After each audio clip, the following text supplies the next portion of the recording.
This is all things Bulgarian split squat. I feel like this is a very underutilized, but really important movement on the glutes, hamstrings, the quads, the core. It just burns, right? So welcome to Everything Bulgarians. It depends which movement I am essentially telling you to do.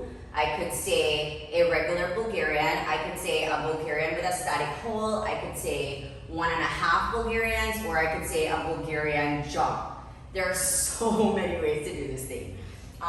Typically, for those of you that have a kettlebell, that's what you're going to use. That is my favorite device for this movement. For those of you that don't have a kettlebell at home, no problem. You can use your water bottle, which has a handle, or you can use a pull-up band, and I will demo with that at the end.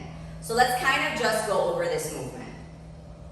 The easiest way to set this thing up is I like to place my rear leg. Now the question of the day is, Chriselle, should I point or should I do this little releve movement here where I stack my toes? I like to stack them straight down. I feel like I tap into the quad that's on the rear leg a lot more than when I point it this way. Surprisingly, it does tap into that even more. So here we go. I'm gonna point this down. I tend to like hop this forward just to about here. Now you actually wanna be leaning back and going down instead of leaning forward. Time and time again, I see people leaning forward. You don't wanna do that. You want to lean back, that way we tap into the rear leg and we tap into the one in the front. While I'm in that position, I will open up my legs to clamshell this, that way I, boom, activate my glutes, my quad, and my hamstring on the front. So here we go. I'm going down. Boom. Look at that activation. It's one little opener, right? And you go down and you come back up. Down, up. This is your regular, most basic Bulgarian.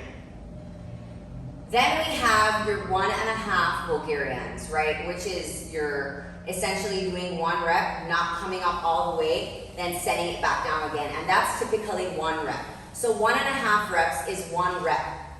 That looks as such. Down, up, not all the way, down fully, up. That's one rep. So you're going 1.5. Then we have our static holds, which to me are the ones that burn even more. And I will always tell you how much I want you to hold it. It could be for 2 seconds, 5 seconds, 10 seconds, 20. It depends how I feel and how much I feel like killing you.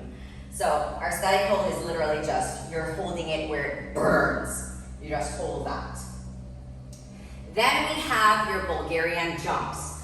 When it comes to the Bulgarian jumps, and you can also execute this body weight, this burns so much that if you're not ready to add weight or bands, that's fine. This burns on its own. You can use a chair, obviously not everyone has a bench, or the edge of a sofa or something firm that won't topple over. Your Bulgarian jumps. Now, you don't have to aim for jumping high. Not everyone can jump high. You can absolutely hold on to something if you want. That will give you that balance and stability. And over time, you gain more height. So here we go with the jumps. Same setup. I will literally, I'll do a baby jump for now. You go, boom.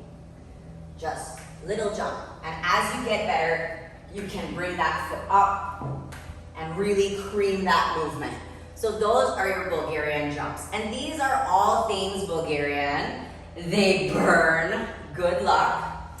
If you're using a resistant band, it's as easy as putting this around your shoulder, stepping into it with the front leg, or front foot, and doing your exact same setup. That way, as you execute this movement and you come up, you have some sort of resistance against the eccentric portion of this movement coming back to the concentric. So with that being said, good luck, kick ass.